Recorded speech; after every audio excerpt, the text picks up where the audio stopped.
Je voudrais à l'entame de mon propos remercier tous les acteurs des assises de la justice, en réservant une mention particulière à tout le directoire pour leur disponibilité, leur patriotisme et leur sens du devoir. Bien évidemment, j'exprime tous mes remerciements au facilitateur général, le professeur Babacar Gueye, que je félicite pour son sens élevé de la conciliation, qui a permis de conduire les travaux dans un climat de sérénité. Merci, professeur, d'avoir bien voulu mettre votre expérience et votre expertise au service du peuple et d'avoir permis à toutes les composantes de ce même peuple, au nom duquel la justice est rendue, de se prononcer dans le cadre d'un dialogue ouvert, libre et constructif. Il n'aurait pu en être autrement d'ailleurs dans un débat concernant la justice où l'on sacralise la contradiction, j'allais dire le contradictoire. En cela, les assises ont contribué assurément à réconcilier le pays avec ses traditions lointaines de délibération collective et de concertation. L'idéal de justice ne saurait être une œuvre achevée. La justice doit toujours être arrimée à l'évolution du temps. Elle doit toujours être questionnée, critiquée, renouvelée et refondée. Nous devons nous garder de tout messianisme à l'égard de nos institutions qui, pour correspondre aux exigences de l'état de droit, doivent toujours être soumises à la raison critique et à l'assentiment permanent du peuple souverain. Un état de droit ne se résume pas seulement à l'existence d'institutions. L'état de droit exige en outre un renouvellement permanent, une refondation et des réformes systémiques lorsque ces institutions, à l'image de notre justice, souffrent de maux qui en affectent la crédibilité. Sous ce rapport et en considération de notre passé récent, marqué par des atteintes à l'état de droit, notre pays doit se doter d'institutions qui soient à la fois justes, légitimes, robustes et fonctionnelles. Ces conditions sont la garantie de l'efficacité, de la stabilité, mais surtout de l'indépendance de la justice. Nous avons voulu, dès notre accession à la magistrature suprême, placer la justice au cœur de nos priorités. À la fois institution, pouvoir et service, la justice est un pilier fondamental de l'état de droit. Elle assure le respect des principes propres à la démocratie, comme la séparation des pouvoirs et la protection des droits et des libertés. À ce titre, elle doit faire l'objet d'une attention particulière. Au nom de la nation entière, soyez donc remerciés de votre travail acharné pour ce que vous avez bien voulu faire pour la réforme et la modernisation de notre justice. Je tiens à remercier tout particulièrement le comité scientifique des assises qui, depuis la fin, s'est évertué avec abnégation à restituer l'économie des travaux dans le rapport que vous venez de me remettre solennellement. Au-delà de la remise symbolique du rapport général sur les assises de la justice, cette cérémonie solennelle est un moment crucial des réformes systémiques et innovantes attendues par le peuple pendant le quinquennat qui s'ouvre. Mesdames et messieurs, se fondant sur la nécessité et l'urgence de bâtir et de consolider des institutions fortes, nous avons voulu, à l'occasion de la journée de dialogue national, initier ces assises de la justice qui, dois-je le rappeler, ont permis d'interroger les insuffisances et les carences de notre système judiciaire dans une perspective unique, là hissée aux ambitions du peuple. L'esprit était donc de questionner les fondations de la justice et d'interroger non seulement ses représentations immatérielles, mais également ses règles, ses méthodes et ses pratiques. La justice devait être confrontée à ses doutes, à ses dysfonctionnements et à ses lenteurs, afin de refonder un système judiciaire encore plus perfectible et respectueux de la garantie des droits fondamentaux du citoyen justiciable.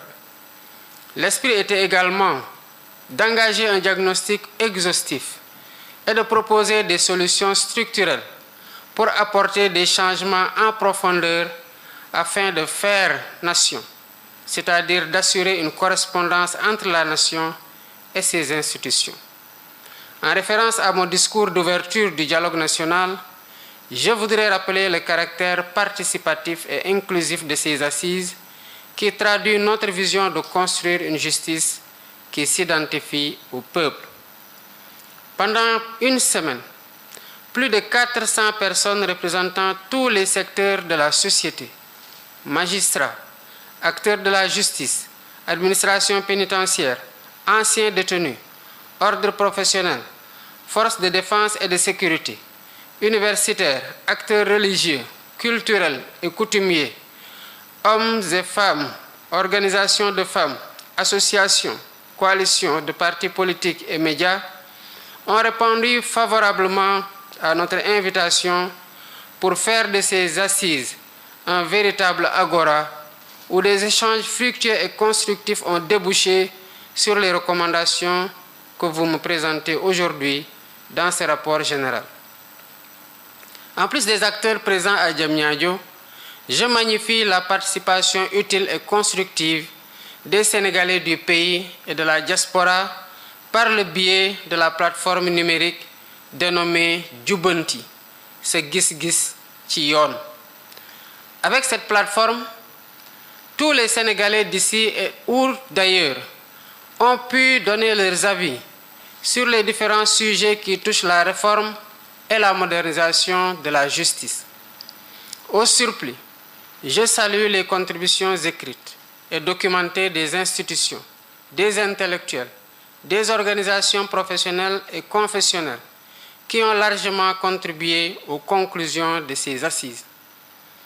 Je puis vous assurer que cette diversité dans la participation, accompagnée de l'esprit d'ouverture dans les échanges, démontre l'appropriation populaire des assises et de l'inscription de la justice au cœur de la cité. Je voudrais me réjouir de cet élan national de participation à la marche de nos institutions et exprimer la reconnaissance de la République à tous ceux qui ont contribué à cette œuvre magistrale et collégiale, mais aussi constructive. Mesdames et messieurs, le facilitateur général a rappelé avec pertinence les fortes recommandations formulées par les participants. Je suis persuadé que de ces propositions découleront des solutions appropriées pour notre justice. L'exigence de réforme et de modernisation est largement mise en exergue dans vos travaux. Cela conforte notre souhait d'adapter notre cadre juridique en corrigeant ses imperfections et ses lacunes. À ce titre, les réformes sur le Conseil supérieur de la magistrature, l'ouverture des professions libérales, la mise en norme des lieux de détention, l'africanisation des symboles de la justice, l'encadrement des pratiques illégales comme le retour de parquet, la refonte du code pénal et du code de procédure pénale afin d'en extraire les dispositions abusives et arbitraires seront au cœur de mes préoccupations. Entendez par là que tout ce qui fera l'objet d'un large consensus sera strictement appliqué.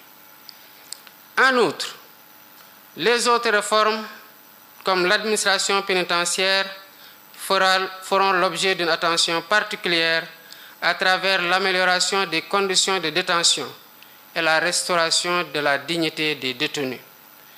Les interrogations et les propositions apportées sur les imaginaires, les valeurs et la perception de la justice seront à même de guider les prochaines mutations pour mieux arrimer le service public de la justice aux normes culturelles africaines. Ces réformes proposées, bien que pertinentes, ne sauraient à elles seules apporter les changements à profondeur ou encore les ruptures qui donneront de nouvelles perspectives à notre justice. C'est le lieu de saluer les propositions de modernisation qui vont dans le sens de la transformation digitale avec la dématérialisation et la numérisation pour anticiper sur les besoins futurs par une bonne appropriation de l'intelligence artificielle. La rupture sera également opérée par la création de nouvelles institutions, comme la Haute Autorité de la Justice, la Cour constitutionnelle, ainsi que l'instauration d'un juge des libertés et de la détention. Mesdames et messieurs, l'heure des transformations systémiques de notre justice a sonné. Il est impératif de donner un contenu clair à ces différentes propositions afin de rétablir la relation de confiance et de respect mutuel entre la justice et les justiciables. Pour aboutir à ces résultats, j'invite l'ensemble des acteurs à soutenir les efforts du gouvernement, qui seul ne peut apporter ces changements significatifs attendus par notre peuple. Je voudrais également solliciter votre expertise, votre sens élevé de l'intérêt supérieur de la nation, pour accompagner les différents secteurs de la justice concernés par ces transformations. Pour terminer, je vous adresse mes remerciements les plus chaleureux pour votre dévouement. Mes remerciements vont aussi à l'endroit de mes plus proches collaborateurs, au garde des Sceaux et à l'ensemble du gouvernement pour leur contribution significative. Je vous remercie de votre aimable attention.